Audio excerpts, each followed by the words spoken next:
हाय दोस्तों, Purvanchal career classes में आप सभी लोगों का स्वागत है। आशा करते हैं आप स्वस्थ होंगे, मस्त होंगे, अपनी पढ़ाई में व्यस्त होंगे दोस्तों, और अपनी पेपर की तैयारी लगातार कर रहे होंगे। चलिए दोस्तों, हम एनसीईआरटी के सार संग्रह में चलते हैं अपने अगले क्रम पर। जो हमारा अगला चैप्टर है उसका नाम है प्रकाश। दोस्तों, प्रकाश हमने पहले भी पढ़ लिया है दोस्तों। प्रकाश क्या है? प्रकाश एक प्रकार की ऊर्जा है। प्रकाश में परावर्तन कैसे होता है, प्रकाश किरण पुंज क्या होते हैं, प्रकाश से बिंब कैसे बनता है, प्रतिबिंब कैसे बनता है, तो ये सारी चीजें हमने दोस्तों पढ़ लिया है। इसमें थोड़ा सा और पढ़ना है, तो हम लोग जल्दी जल्दी इसमें थोड़ा सा पढ़ लेते हैं। आपका समय जाया नहीं करेंगे। जो चीजें आपको एडिशनल जानकारी के रूप में इसमें मिल रही हैं उसको आप नोट कर लेंगे। अगर पिछली क्लासें नहीं देखे हैं तो आप हमारे पूर्वांचल करियर क्लासेस चैनल पर विजिट करके आप उसको देख सकते हैं, और आशा करते हैं आपको क्लासेस बहुत अच्छी लगती होंगी। तो आइए दोस्तों चलते हैं। तो मैंने अभी अभी बताया प्रकाश क्या है दोस्तों। प्रकाश एक प्रकार की ऊर्जा है। क्या है? ऊर्जा है, जिसके द्वारा हम क्या करते हैं, वस्तुओं को देख पाते हैं। जिसके द्वारा हम क्या करते हैं, वस्तुओं को देख पाते हैं। ठीक, प्रकाश एक प्रकार की ऊर्जा है जो वस्तुओं को दीप्त बनाता है। देखने के लिए हमें क्या करता है, दीप्त करता है, रिफ्लेक्ट करता है प्रकाश को, तो जिसके द्वारा हम क्या करते हैं, वस्तुओं को देख पाते हैं। ठीक, ये बात हुई। तो आपने देखा होगा कभी दोस्तों, आपने आप रूम में होंगे और रूम में झरोखा खुला होगा या मुक्का खुला होगा, थोड़ा सा खिड़की खुली होगी, तो आप सूर्य के प्रकाश को आते हुए उसमें देखे होंगे। तो जब सूर्य के प्रकाश को आप देखते होंगे, या टार्च रात में आप टार्च जलाते होंगे तब देखे होंगे, या हेडलाइट कार की हेडलाइट देखते होंगे, ट्रेन चलती हुई ट्रेन को देखे होंगे तो उससे भी लाइट दिखती है, वह लाइट देखे होंगे। तो आपने अनुभव किया होगा कि प्रकाश एक सीधी रेखा में गति करता है। प्रकाश कैसे गति करता है दोस्तों? एक सीधी रेखा में सीधी जाते हुए प्रतीत होता है। तो इससे यह नियम निकल के आता है दोस्तों कि प्रकाश सीधी रेखा में गति करता है। इससे क्या निकल के आता है दोस्तों? तो इससे निकल के आता है कि प्रकाश एक सीधी रेखा में गति करता है। ये देखिए आपके सामने है, प्रकाश एक सीधी रेखा में क्या करता है, गति करता है। प्रकाश एक सीधी रेखा में गति करता है, ये आपके सामने है और मैंने आपको पहले भी पढ़ा रखा है। तो दोस्तों, ये प्रकाश एक सीधी रेखा में गति करता है, ये तो हो गया। फिर इसके बाद अब ये बताइए, प्रकाश, क्या हम प्रकाश की दिशा को मोड़ सकते हैं? तो जल्दी कमेंट करके बताइए दोस्तों, क्या हम प्रकाश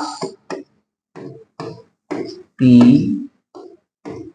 दिशा परिवर्तित कर सकते हैं या मोड़ सकते हैं? परिवर्तित कर सकते हैं,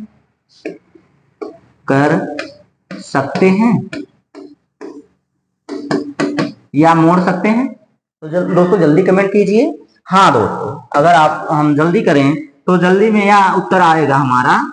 हाँ, आपने अनुभव किया होगा कि जब कोई भी परावर्तक पृष्ठ, या आप जब टार्च मारते होंगे, टार्च जलाते होंगे, तो आपका जो प्रकाश है किसी चिकने तल से टकराता होगा, आप देखते होंगे रिफ्लेक्ट करके वापस आ जाता होगा, आप ही के माध्यम, आप ही की दिशा में वह वापस लौट आता है।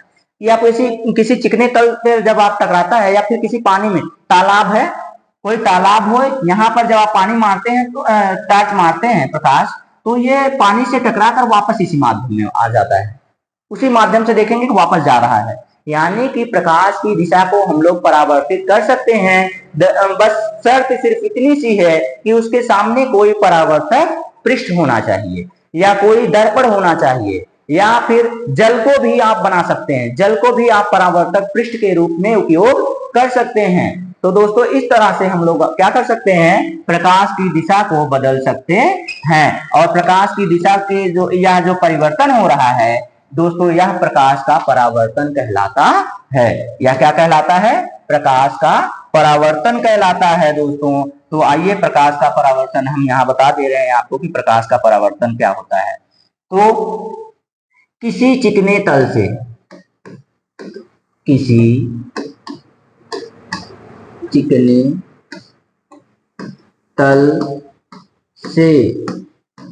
चिकना तल मतलब परावर्तक पृष्ठ, किसी चिकने तल से या दर्पण से टकराकर टकराकर प्रकाश का पुनः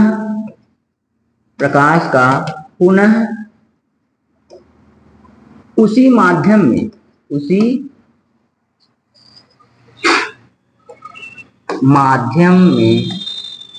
वापस लौटने की क्रिया को प्रकाश का परावर्तन कहते हैं। प्रकाश का परावर्तन किसे कहते हैं दोस्तों? तो उसी माध्यम में वापस लौट जाने की क्रिया। कभी आप चलिए कोई सारी बातें छोड़िए, एक देसी भाषा में जानिए, एक देहाती भाषा में, सिंपल सी भाषा में जानिए। आप जिसमें खाना खाते हैं, थाली, आप थाली ले लीजिए, थाली में किसी को, अपने भाई को या किसी को पकड़ा के आप टार्च उस पे मारिए। जब आप उस पे टार्च मारेंगे तो थाली से देखेंगे कि प्रकाश वापस लौट के आ रहा है, टकराकर वापस लौट के आ रहा है। तो जब आप इस क्रिया को देखते हैं दोस्तों, तो यही प्रकाश का परावर्तन कहलाता है। देखिए, चिकने तल से टकराकर उसी माध्यम में प्रकाश का वापस लौटने की जो क्रिया है, उसी को हम क्या कहते हैं? प्रकाश का परावर्तन कहते हैं। ठीक, ये हो गया आपका प्रकाश का परावर्तन। ये देखिए आपके सामने हेडिंग भी है, प्रकाश का परावर्तन। तो प्रकाश का परावर्तन तो मैंने बता दिया क्या है, दर्पण से टकराकर या परावर्तक पृष्ठ से टकराकर। दर्पण, परावर्तक पृष्ठ, चिकना तल, या फिर आप पानी की सतह को भी इस रूप में प्रयोग कर सकते हैं। पानी की सतह को भी इस रूप में प्रयोग कर सकते हैं। तो यहां से क्या होता है, जब इन पर प्रकाश पड़ता है तो उनसे टकरा कर वापस उसी माध्यम में लौट आता है। इसी को प्रकाश का परावर्तन कहा जाता है। आशा करते हैं दोस्तों आपको समझ में आया होगा। ये भी प्रकाश का परावर्तन भी हो गया। चलिए देखते हैं आगे हमारे क्या है। तो ये भी हो गया।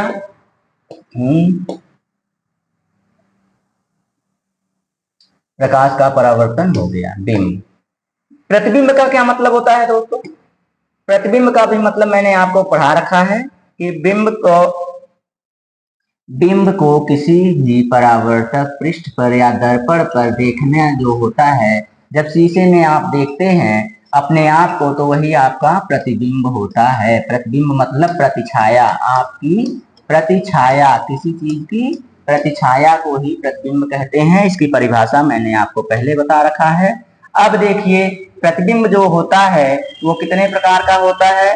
एक आभासी प्रतिबिंब होता है और एक होता है वास्तविक प्रतिबिंब।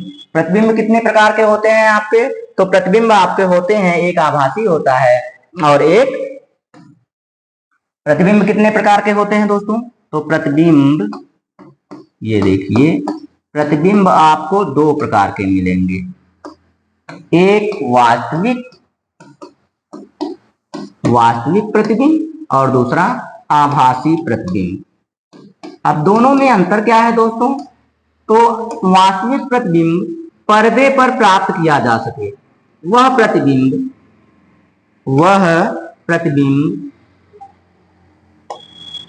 जिसे पर्दे पर प्राप्त किया जा सके, पर्दे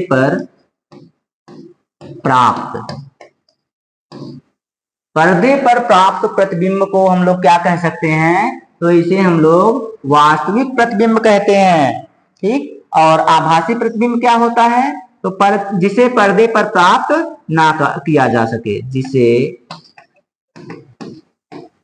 पर्दे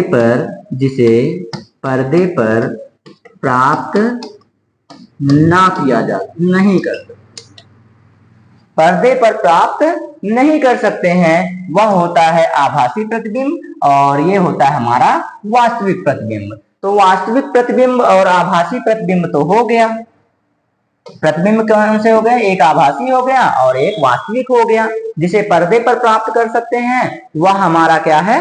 वास्तविक प्रतिबिंब है, और जिसे पर्दे पर प्राप्त नहीं कर सकते हैं वह हमारा आभासी प्रतिबिंब है। तो ये दक्षिण या वाम क्या होता है? दक्षिण या वाम क्या होता है?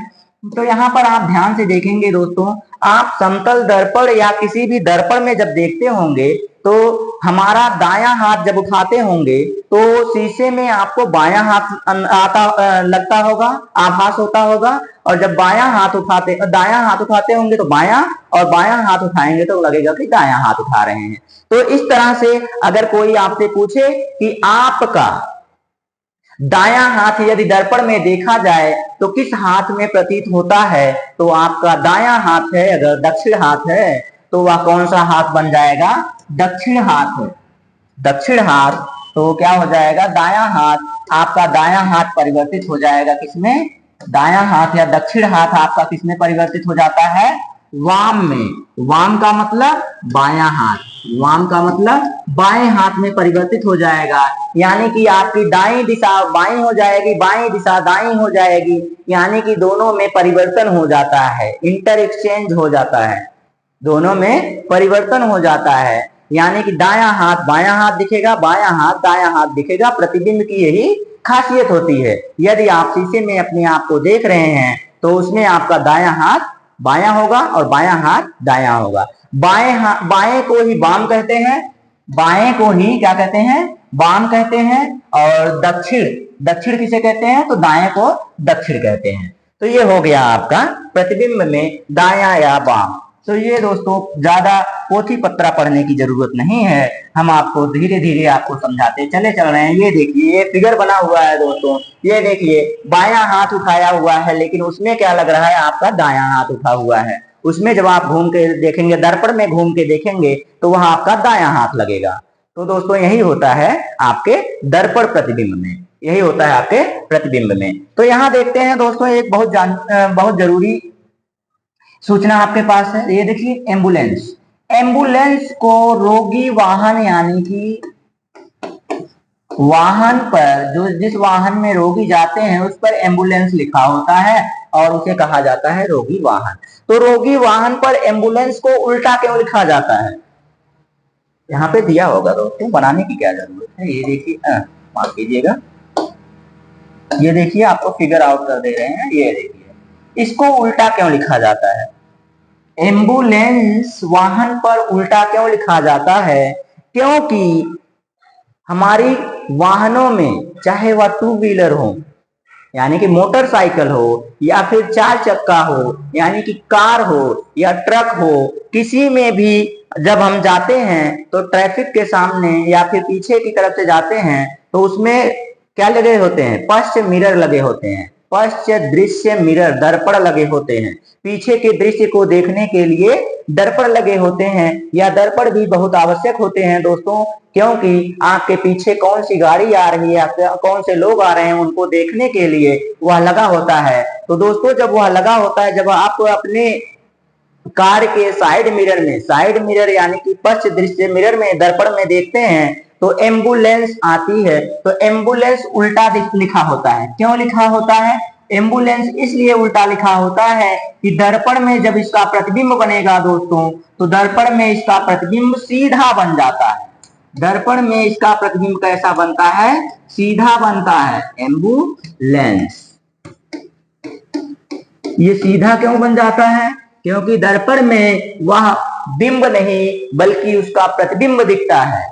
दर्पण में उसका बिंब यानी कि वस्तु नहीं बल्कि उसका प्रतिबिंब भी दिखता है। अभी अभी मैंने बताया कि आपका प्रतिबिंब जो बनता है वो उल्टा बनता है। उल्टा का मतलब देखिए, यहाँ उल्टा लगा है तो ये सीधा बन जाएगा, सीधा लगा रहता तो उल्टा बन जाता और आपको पढ़ने में समस्या होती दोस्तों। इसीलिए एम्बुलेंस को हमेशा क्या होता है? उल्टा लिखा जाता है, ताकि आप उसको देखकर आसानी से पढ़ सकें और रोगी वाहन को आसानी से रास्ता प्रदान कर सकें। दोस्तों यह आपका परम कर्तव्य है कि आप कभी भी रोगी वाहन पीछे देखिए तो उसका रास्ता ना रोकिए, उसको आसानी से बिना रोके, बिना बाधा के उसको आगे जाने दीजिए, क्योंकि उसमें कोई पेशेंट हो सकता है जिसको इमरजेंसी होती है जाने के लिए। ठीक, चलिए दोस्तों आगे चलते हैं। एम्बुलेंस हो गया, एम्बुलेंस पर जानकारी हो गई। विचित्र हो गया, क्यों हो गया? गोलीय दर्पण से खेल। तो गोलीय दर्पण आ गया आपके सामने। गोलीय दर्पण क्या होता है? तो दर्पण आपको मैंने पढ़ा रखा है। दर्पण 2 प्रकार का होता है। गोलीय दर्पण कितने प्रकार का होता है?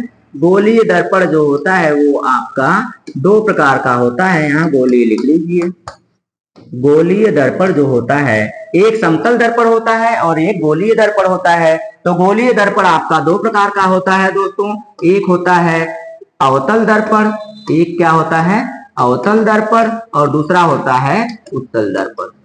उत्तल दर्पण, ये दो प्रकार के दर्पण होते हैं दोस्तों, और यह भी हमारे आगे हेडिंग के रूप में मिलेंगे। तो आइए देखते हैं हमारी हेडिंग में। यहाँ देखिए दोस्तों, चम्मच के बारे में भी बताया गया है। अभी हम आपको आराम से बताएंगे, क्या दिक्कत है, क्या जल्दी है, आपको आराम से बताते चल रहे हैं कि यह क्या है। आइए ये देखिए, यहाँ देखिए।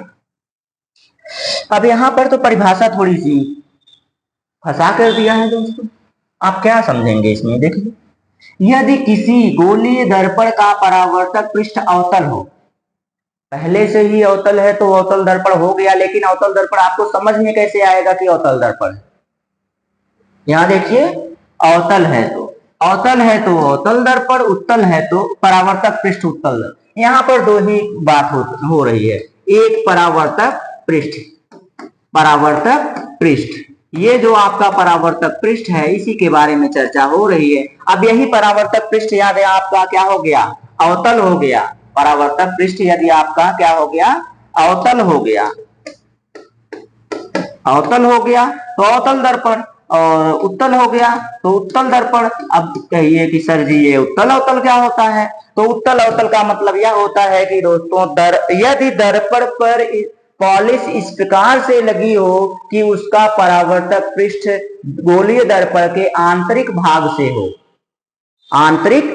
से हो, इस तरह से अगर यदि कोई दर्पण है, देखिए यहाँ पर आपको फिगर लगा हुआ है, फिगर से देख लिया जाए दोस्तों, फिगर बनाने की जरूरत नहीं पड़ेगी। तो हम परिभाषा यहाँ पर आपको बता दे रहे हैं, अवतल दर्पण कौन है और उत्तल दर्पण कौन है। ये देखिए, आप यहाँ ध्यान दीजिएगा। तो ये यदि किसी दर्पण पर पॉलिश इस प्रकार से की गई हो कि उसका परावर्तक पृष्ठ अंदर की ओर हो, देखिए परावर्तक पृष्ठ यहाँ पर है, तो परावर्तक पृष्ठ यदि उसके धसे हुए भाग से हो रहा है, किस भाग से, धसे हुए भाग से, या फिर गहरे भाग से, या फिर अंदर वाले भाग से, देखिए अंदर वाले भाग से या गहरे भाग से या फिर क्या हुआ धसे हुए भाग से हो, तो उसे अवतल दर्पण कहा जाता है। यदि परावर्तक पृष्ठ किधर हो, अंदर की तरफ हो, अंदर की तरफ धसे हुए भाग से, गहरे हुए भाग से हो, तो यह क्या है, अवतल दर्पण है। और उत्तल दर्पण क्या हो गया, यदि परावर्तक पृष्ठ उत्तल उभरे हुए भाग पर हो।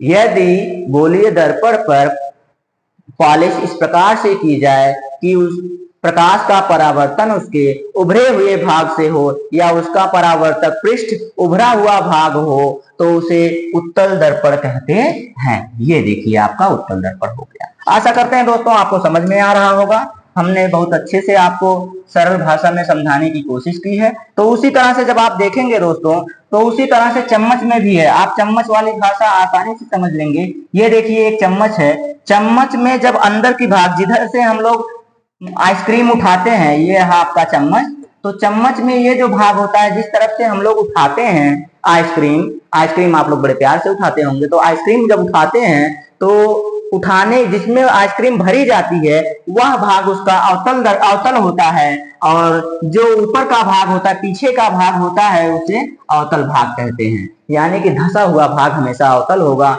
और उभरा हुआ भाग हमेशा उत्तल होगा। तो आप इसमें ना देखकर आप हमारी बातों पर अगर ध्यान देंगे तो बहुत अच्छे से आपको समझ में आ जाएगा, और जब फिगर बाद में फिगर देखेंगे तो उसमें आपको ज्यादा अच्छे से समझ में आएगा दोस्तों। तो आइए चलते हैं अपने अगली टॉपिक पर।